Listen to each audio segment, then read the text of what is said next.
आज बहुत सुंदर सा उपाय है, बहुत सुंदर सा, शायद आपकी जिंदगी में सबके काम आए, सबके काम आए। ये केवल श्राद्ध में होगा एकादशी तिथि पे। जिसको प्रैक्टिकल करना है वो यहाँ से जाकर भी कर सकता है, कहीं पर भी कर सकता, करना जरूर।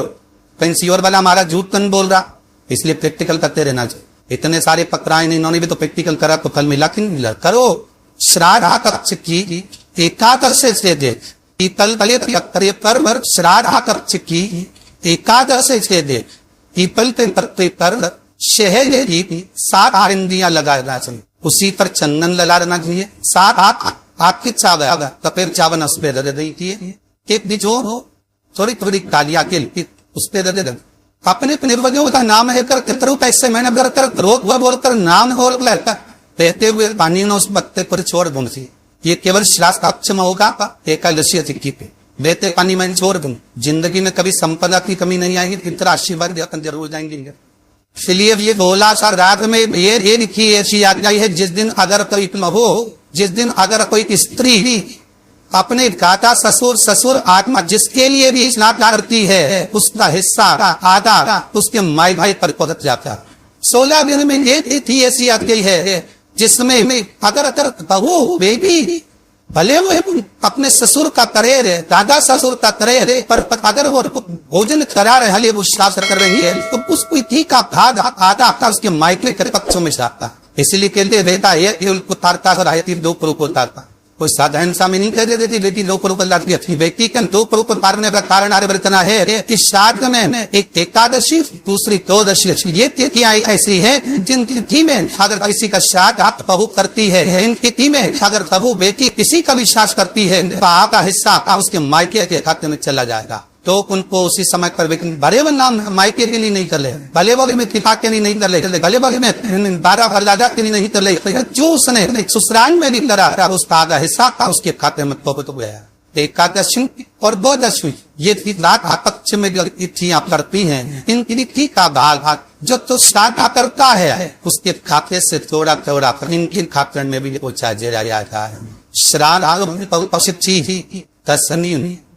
एकादशी और पूर्वदर्शी इन 3 तिथियों पर रोदनी में थोड़ा सा सोमक पितर का नाम लिखकर यदि गाय खिला दिया जाता है तो अगर कोई पूर्वज प्रेर नहीं बड़ा होता है, भटक रहा होता है, जिसको पिंड नहीं मिला, जो अचानक मर गया होता है, अधोगति में चले गया होता है, उस जीव की नींद तस्नी श्राद्ध की एकादशी श्राद्ध की और पूर्वदशी श्राद्ध की ये 3 दिन सोम का नाम लेकर रोटी में पूरी में मीठा करता है खिला दिया जाता है। 3 दिन जब तक तो वो कभी करते नहीं है उनको मोक्ष भी प्राप्त हो जाता है। मोक्ष जिसके घर में कमाने वाले 2-4 है, पैसा तो आ रहा है पर घर में टिक नहीं रहा, डॉक्टर में, पुलिस में, एक्सीडेंट का दिन में,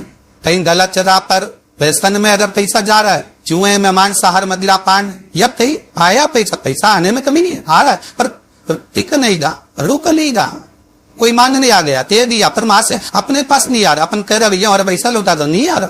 तुम्हारा शिव महापुराण की कथा कहती है एकादशी के दिन गंगा के जल में मात्र 7 बेलपत्री डाल कर जो नंदीश्वर भगवान अर्थात जो शंकर जी के शिवलिंग के सामने नंदी होता है, उस नंदी के चरण पर गंगा का जल चढ़ाकर बेलपत्री शिव पर समर्पित कर देता है, उसके घर में रुपया रुकना चालू हो जाता है, फिर वो गलन जगह पर नहीं जाता।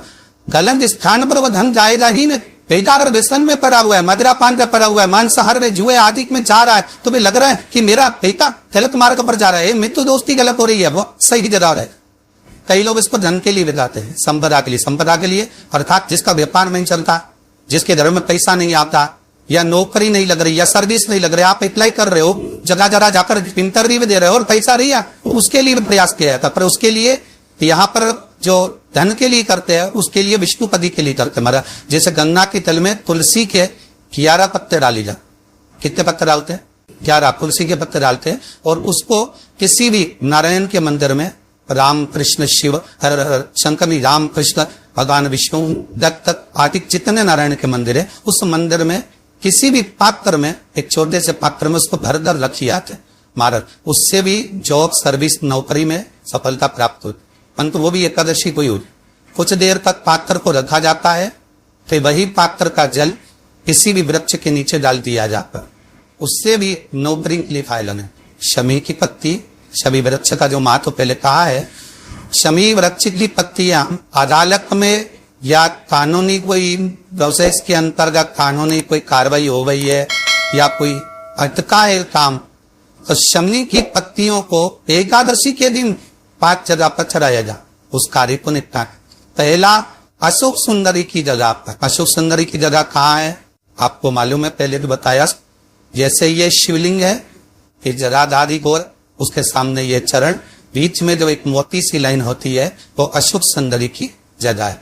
तो अशोक सुंदरी की जगह पर शमी पत्र को चढ़ाया जाता। अब शमी पत्र अशोक सुंदरी की जगह पर एक स्थान, दूसरा शिवलिंग के ऊपर, तीसरा जहां शिवलिंग रखा है, जहां शंकर का शिवलिंग रखा है उसका 3 भाग पर शमी पत्र को चढ़ाया जाए। चौथा नंदी का जो चरण उभरा उठा हुआ दिखे वहां शमी पत्र चढ़ाया जाता। 5वां शंकर भगवान के मंदिर के द्वार पर शमी पत्र चढ़ाया जाता है। केवल एक ही बात चढ़ाना चाहिए, जिस कामना से चढ़ा रहे हो, जो अदालत में कार्रवाई चल रही हो या कोई प्रशासनिक परेशानी आ गई हो या कोई काम अटका पड़ा हुआ है तो उसके लिए चढ़ाए। 5 स्थान है, 5 स्थान शमी पत्र पाँच चढ़ाएंगे, आपकी प्रशासनिक जो व्यवस्था है वो सुचारू हो जाएगी, वापस कोई तकलीफ ले आएंगे। शमी पत्र की मान 2 तिथियां गरुड़ पुराण व्याख्यान वर्णन रखती है, एकादशी और द्वादशी। बहुत ध्यान देना हमारा, एकादशी की अगर कोई तिथि भी पड़ती है और उस दिन आपका फर्ज है कि ब्राह्मण को भोजन कराते समय एक ही भाग फरियाल का अवश्य बनाना चाहिए। बहुत ध्यान देना, अगर ब्राह्मण बोल रहा है कि मेरा फरियाल है उस दिन एकादशी का, तो उसको एकादशी का फरियाल खिलाए, पर रोटी या पूरी या खीर मंगोड़ा जरूर बनाए, भले वो काय को दे, पर उस ब्राह्मण को खाते दे दिया, पर वो अन्न का भाग भी जाना चाहिए। एकादशी और द्वादशी ये 2 तिथियां ऐसी होती है, ये 2 तिथि के अंतर्गत है। अगर बबो किसी का निमित्त आ रहा, अगर मान लो ससुर नहीं निकाल रही है तो भी उसके मायके पक्ष को भी वो भाग बट जाता है। अगर एकादशी का कुछ निकाल रही है तो भाई बहू को अपने मायके का नहीं निकालना है, पर वो अगर ससुराल का भी निकाल रही है तो एकादशी तिथि का भी अगर कुछ निकाल रही है तो वो हम अपने मायके का अपने आप पड़ जाए। उस तक ढूंढने की जरूरत नहीं है कि मैं अपने पिताजी को दे रही हूँ कि अपने काका दे, कुछ मत बोला, तुम्हारे ससुर का दादा का जिसका निकाले उसका निकालो, पर तो उसका अपने आप करता है, वो नाना पक्ष में पहुंच जाता है, वो उसके मायके पक्ष में पहुंचता है। एकादशी हो तो 10। गरुड़ पुराण में ये तिथि क्यों ली गई है, तो गरुड़ पुराण में लेने का एक कारण है। एकादशी की तिथि एक ऐसी तिथि है कि कोई संत महात्मा जो भी सन्यासी तपस्वी साधा उपासक, कोई ब्राह्मण, कोई साधु, कोई तपस्वी, कोई संत, कोई मंडलेश्वर, कोई पीठाधीश्वर, कोई जगदीश्वर, जो पीठ पर विराजमान है, ये अगर प्राण छोड़ देते हैं तो इनकी श्राद्ध में तिथि होती है वो एकादशी ही होती। इनकी जो श्राद्ध होती है वो किसी तिथि पर नहीं हो सकती, ना एकम न दुई न तीन न कोई नहीं। अगर होगी तो एकादशी की तिथि भी हो।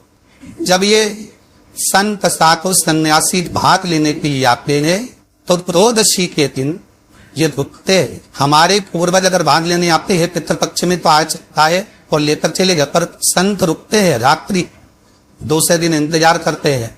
जब घर की बहू में बाहर निकल कर कोई भाग किसी को देती है तो उसको वर देते हैं कि तेरा मायका और ससुराल तो को कुल कर जाए, और ये भाग स्वयं संत आशीर्वाद देकर चली जाती। स्वयं श्री शिवाय नमस्तुभ्यम, सब बोलिए एक बार जमकर, श्री शिवाय नमस्तुभ्यम। देखने कर जरूर कर रहा, एक सीवर वाला महाराज झूठ तो नहीं बोल रहा, शास्त्रों की बातें थी, हमारे कीपर में हमें सुख प्रदान करे, इसलिए भाव का आनंद करते हुए 5 कंधा को विराम देते हैं। सभी जीत रहे ईश्वर का आयल है, बड़े भाव से जिगली ज्यादा आप व्हाट्सएप पे इसको भेज सकते हैं, लिंक शेयर कर सकते हैं, लिंक शेयर करें और इसका हो तथा लाभ अपने जीवन में उतारिएगा, अपने जीवन पर धन्य बनाइएगा, अपने जीवन पर धन्य बनाइएगा। सभी को चाहू बाय, कलर महादेव, जय श्री कृष्णा, जय हो।